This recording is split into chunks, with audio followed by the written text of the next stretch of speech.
Buenas noches, doctora. Yo le presentaré mi ECOE del mes de marzo.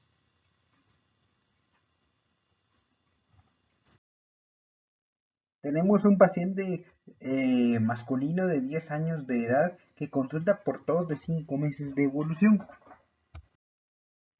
La historia de la enfermedad del paciente masculino, a quien madre refiere que hace 5 meses inicia con tos productivo sin predominancia de horario, no síntomas asociados. Sin embargo, madre del paciente refiere que la tos es intermitente al inicio, la tos es productiva, hasta el día de hoy ha disminuido la frecuencia de la tos y ahora es más de tipo seca. Madre refiere que el paciente ha tenido algunos episodios de fiebre. Entre los antecedentes que el paciente podemos encontrar antecedentes personales, médicos no refiere, quirúrgicos no refiere, traumáticos, fractura de muñeca hace 5 semanas, con tratamiento conservador con yeso, alérgicos no refiere, familiares, abuelo materno con hipertensión arterial, diabetes mellitus 2 y enfermedad tiroidea. Abuela materna, diabetes mellitus tipo 2 y hipertensión arterial. Entre sus antecedentes prenatales podemos encontrar que tuvo una amenaza de aborto en el primer semestre. La madre llevó control prenatal, se hizo un USG, el cual estaba entre parámetros normales en el segundo y tercer semestre. Sufrió una ITU en el segundo semestre. Entre sus antecedentes perinatales podemos encontrar una que fue por cesárea por transplacentaria a las 38 semanas. En los postnatales, a los 3 meses levantó la cabeza, a los 6 meses empezó a gatear y a los 8 meses dijo sus primeras palabras. Infancia. A los 4 años empezó en la escuela sin dificultades en su aprendizaje, cuenta con todo su carnet de vacunaciones y su dieta es predominantemente en carbohidratos y lípidos. Consume 4 comidas al día, no toma agua y su hidratación consiste mayormente en jugos de caja y bebidas azucaradas. En cuanto a la revisión por sistema, podemos encontrar que lo neurológico no refiere padecimiento alguno, cardiovascular no refiere, respiratorio refiere dificultad para respirar al jugar, correr o salir a caminar. En el digestivo no refiere alteración alguna, endocrinológico no refiere endocrinológico refiere polidipsia, polifagia, poliuria, genitourinario no refiere, piel y feneries no refiere, músculo esquelético refiere dolor en rodilla izquierda, órganos de los sentidos no refiere, hematoinmunológico no refiere. El examen físico podemos encontrarle una presión arterial en 111/71, una frecuencia cardíaca en 87, una saturación de oxígeno en 95 y una temperatura de 36.7 grados centígrados, un peso en 52 kilogramos y una talla de 152.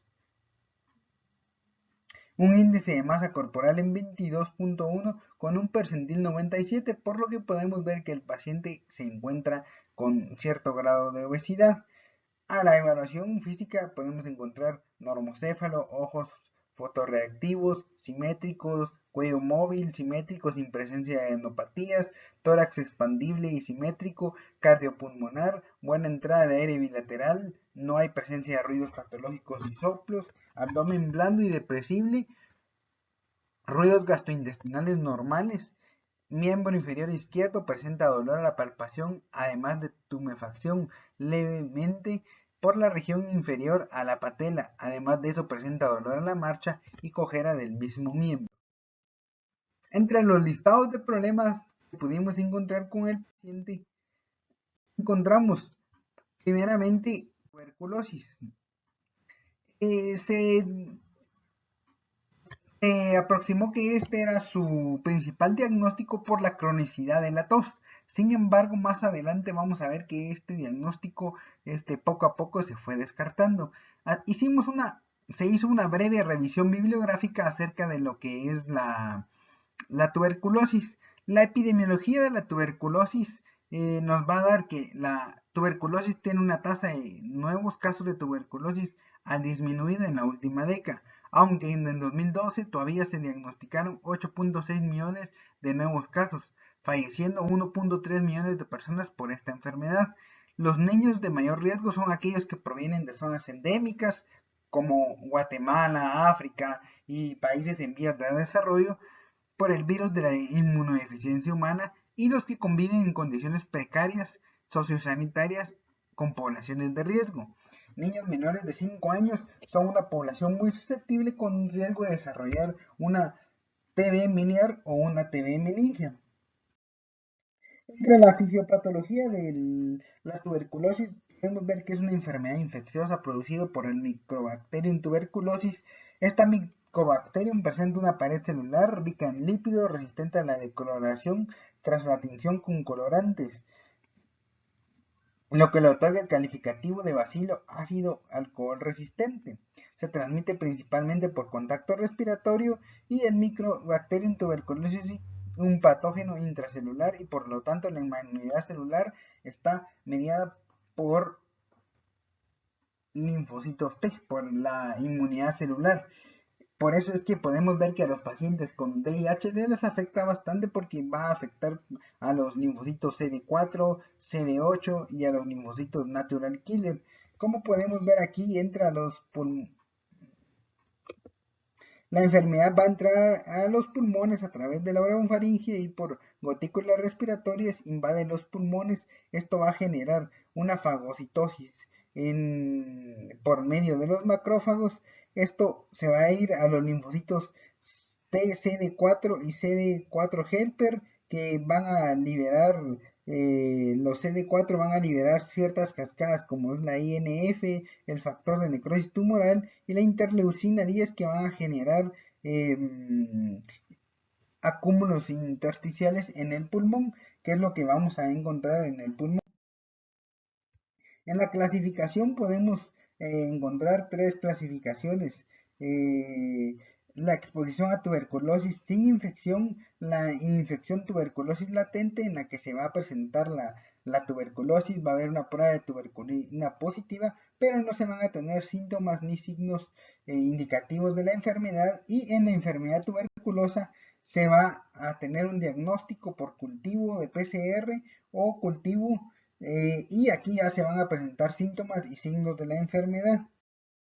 La presentación clínica es el 90% de los pacientes se encuentran en una fase latente, el 10% van a desarrollar una enfermedad tuberculosa primaria con fiebre, dolor pleurítico retroesternal, fatiga, tos y raramente van a presentar faringitis. En su diagnóstico es de certeza obtener un cultivo o reacción en cadena de la polimerasa positiva para Mycobacterium tuberculosis en esputo, aspirado gástrico, líquido cefalorraquídeo. La radiografía de tórax tiene un valor diagnóstico muy alto, como podemos ver se da un infiltrado aquí en el pulmón. También lo podemos ver aquí en esta placa, cómo se da este infiltrado aquí y en esta la linfadenopatía que se da en la placa. El tratamiento va a consistir principalmente en el tratamiento primario en rifampicina, etambutol, isoniazida,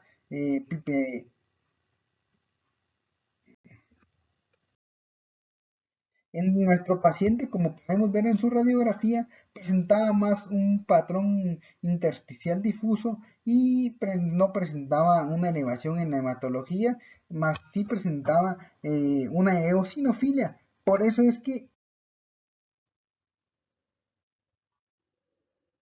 se descarta el diagnóstico de tuberculosis. En nuestro paciente se cree que es más algo viral y por los eosinófilos tan altos se descarta totalmente la tuberculosis y se le indica consulta con alergología y neumología por COEX para evaluación y seguimiento de caso. Se le deja para tratamiento para la tos con Abrilar. Otro de los diagnósticos planteados fue la enfermedad de Ohn-Schlatt. Esta enfermedad, también conocida como osteocondritis de la tuberosidad tibial, se describió por primera vez en 1903. Es una apofisitis que va a causar una inflamación de la apófisis por tracción continua del tubérculo tibial proximal en la inserción del tendón rotuliano. Esto lo va a inflamar. La anatomía Se puede ver que la enfermedad se caracteriza por dolor e inflamación en el tubérculo tibial, que es donde se va a insertar el tendón rotuliano, que es el que va a estar inflamado y eso va a ser lo que va a causar el dolor.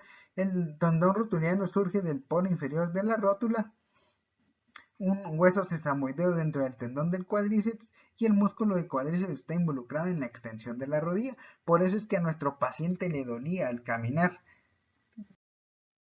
Ocurre en niños de 9 a 14 años que han experimentado un crecimiento acelerado. Ocurre en el 20% de los adolescentes que practican deportes, como es el caso de nuestro paciente, y el 5% de los no deportistas. Es bilateral en 25 a 50% de los casos, aunque la afectación suele ser asimétrica. Es más frecuente en niños que en niñas.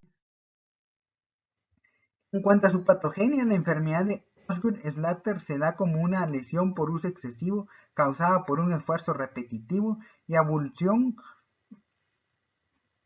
crónica del centro de osificación secundaria a una apófisis de la tuber en el centro de osificación secundaria de la apófisis tibial. La abulsión crónica provoca la separación de la inserción del tendón rotuliano proximal a la tuberosidad tibial. Aquí, como podemos ver, se va a separar el tendón rotuliano, lo que va a provocar elevación, y eso va a ser lo que se va a sentir como una tumefacción en la rodilla. A medida que se deposita el callo durante la cicatrización, el tubérculo puede volverse marcadamente pronunciado. El diagnóstico es meramente clínico, pero nos podemos apoyar de estudios de imágenes, como es en la radiografía, en donde podemos ver el edema de la región de la patela, y en la resonancia podemos ver cómo aquí se mira el tendón rotuliano que está roto. Deberíamos de ver una continuidad aquí. También aquí podemos ver cómo se mira roto, ¿verdad? El tendón. El tratamiento normalmente va a ser un proceso autolimitante, uso de medidas conservadoras para desinflamar y alivio del dolor. Va a haber necesidad de terapia física, cirugía para pacientes que no responden al tratamiento conservador. En nuestro paciente, lamentablemente, no contamos con las resonancias magnéticas, pero en el reporte del informe se nos indica cambios sugestivos con enfermedad de Osgood-Schlatter y de grave sinoval leve. Se le deja como diagnóstico enfermedad de Osgood-Schlatter a confirmar o descartar por traumatología y ortopedia. En su plan terapéutico se le indica consulta traumatología y ortopedia, consulta fisioterapia, se le deja diclofenaco 200 miligramos cada vez que tenga dolor y reconsulta a COEX de pedia en 3 meses. Otro de los cuadros con los que cursa nuestro paciente es con diabetes mellitus. Entre los datos del paciente que se realizó una química previa del paciente, se le indica una hipertrigliceridemia con disminución del HDL. Además de eso, se le realiza una química en el hospital, la que evidencia una hemoglobina glicosilada en 5.7, lo que arroja un valor compatible con prediabetes. El plan diagnóstico por los niveles de hemoglobina glicosilada se diagnostica al paciente como aquí no es como diabetes tipo 2, sino que lo diagnosticamos como una prediabetes tipo 2. Entre su plan terapéutico se le realiza una consulta COEX de endocrino para evaluación y seguimiento de caso para que le den tratamiento, o para evaluar qué estipulan ellos, qué consideran pertinente. Se realiza consulta de nutrición para seguimiento de caso y apoyo nutricional para que nos recomienden el plan alimenticio más adecuado para el pacientito, y consulta en Coexpedia de 3 meses para seguimiento. El plan educacional se le indica en grandes rasgos una dieta al paciente, los alimentos a evitar y cuáles consumir, así como realizar ejercicio siempre y cuando el tipo de ejercicio no le interrumpa con su problema en la rodilla y le permita bajar de peso y así evolucionar a una diabetes. Se recibió un paciente con una historia de 5 meses de evolución, y el diagnóstico que se presentó desde un principio, y por el que fue la tuberculosis, se descartó, y dejamos al paciente en la reconsulta de COEX de pedia a los 3 meses para evaluación y seguimiento de caso.